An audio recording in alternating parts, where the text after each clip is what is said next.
We're thinking of everyone who's lost a loved one from this virus and praying for those fighting for their lives. The election on Tuesday, of course, has been a focus for many this week, but our work battling COVID-19 continues without pause. This virus is still with us, and nothing has diminished our resolve to prevent the spread. Today, Dr. Mandy Cohen, our Secretary of the Department of Health and Human Services, will present an update on our state's key data trends. And as she'll explain, our numbers remain high. And though we aren't seeing a huge spike or hospital overload right now, we need to get these numbers down. We know how. The 3 W's: wear a mask, wash your hands, wait 6 feet apart. These tools worked over the summer to lower our numbers, and they can work again now if we're vigilant. We'll need that vigilance as we enter the fall and winter months. Right now, I'd like to ask Dr. Cohen to present the data for today. Dr. Cohen.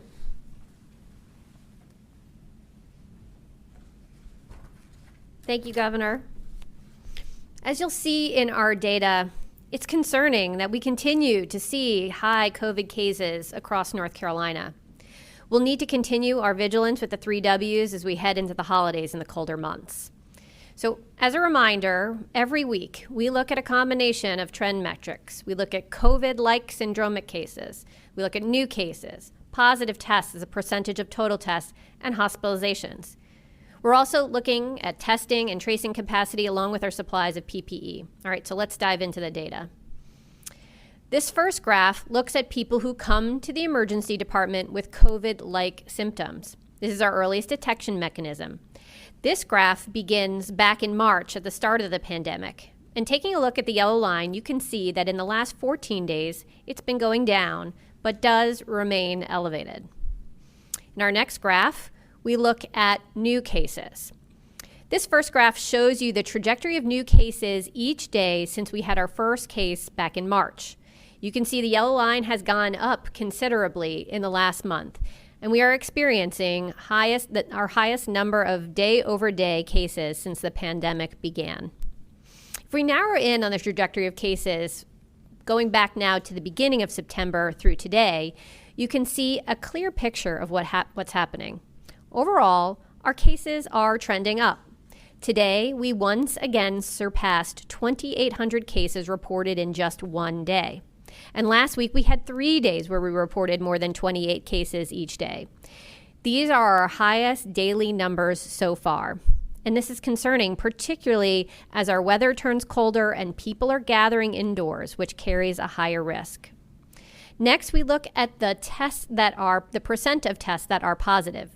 This graph also goes back to the beginning of September, and looking at that yellow line, our percent of tests that are positive has remained fairly level since mid-October. However, it is now closer to 7% rather than the 5% we had been seeing back in September. And we want to see this metric at 5% or below. On our next graph, we look at day-over-day hospitalizations. This graph also starts back in early September. This number has been relatively stable since mid-October, but you can also see that our hospitalizations are up since September. And overall, we're too high as we head into the winter months when hospitals have stretched capacity even in non-COVID years due to flu and other viruses that are circulating in the winter. It's a good reminder. Don't forget to get your flu shot. Okay, here's where we are. Our surveillance data has been going down, but still way above our baseline. It gets a yellow line. North Carolina's trajectory of cases is up. It gets a red X. North Carolina's trajectory in percent of tests returning positive is level, but running higher than it was in September. So this gets a yellow line. And North Carolina's trajectory of hospitalizations is high, but level. We still have capacity. This also gets a yellow line. Now on to some of our capacity indicators. Our testing capacity remains high, and I encourage people to get tested if they have symptoms or think they have been exposed to the virus. On our peak testing days, labs are reporting more than 40,000 tests per day. So this gets an upward arrow. On contact tracing, more than 500 people have been notified of possible exposure to COVID-19 through our notification app, Slow COVID NC.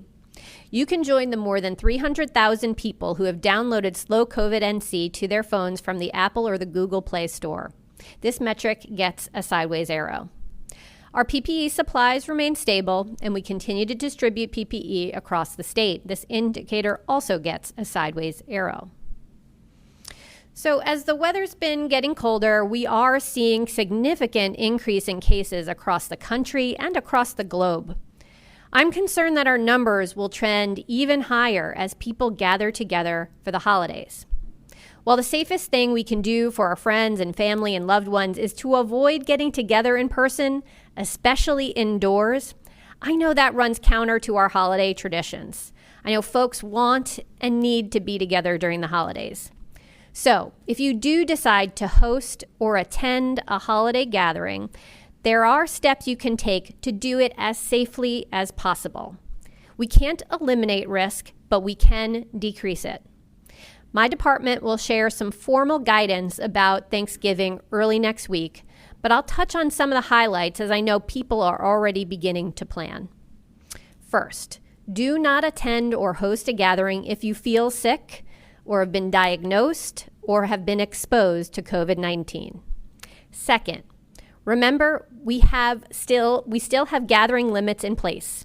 Smaller is better, and outdoors is better than indoors. If you have tables, have each group of people who live together at their own table, and then keep tables at least 6 feet apart from one another. This is especially important as people will need to remove their mask when eating or drinking. Make sure to clean and disinfect commonly touched surfaces, such as door handles or sink faucets. And finally, remember your 3 W's, wearing a mask over your nose and mouth the whole time you are together, other than when actively eating or drinking. Wash your hands regularly or use hand sanitizer, and stay at least 6 feet apart, especially when eating or drinking. One final piece of our guidance that is new: folks can consider getting a screening COVID-19 test prior to travel or attending family gatherings. As we know, a screening test is by no means perfect, but it can catch some people who have the virus and don't have symptoms yet. Screening tests can miss infections, particularly if you use rapid tests. And a negative test only gives you information for that one point in time. A negative test does not mean you're going to remain negative. But simply put, think about getting a test before traveling or before gathering for holiday celebrations.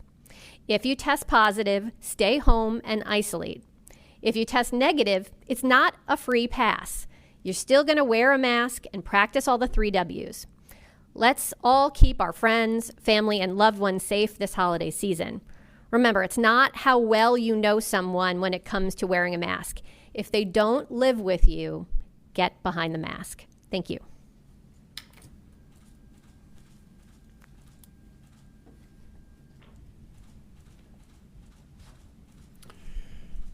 Thanks, Dr. Cohen, for your continued good work and for that picture of where we stand today. On a national level, this week our country hit a grim benchmark of 100,000 cases in one day.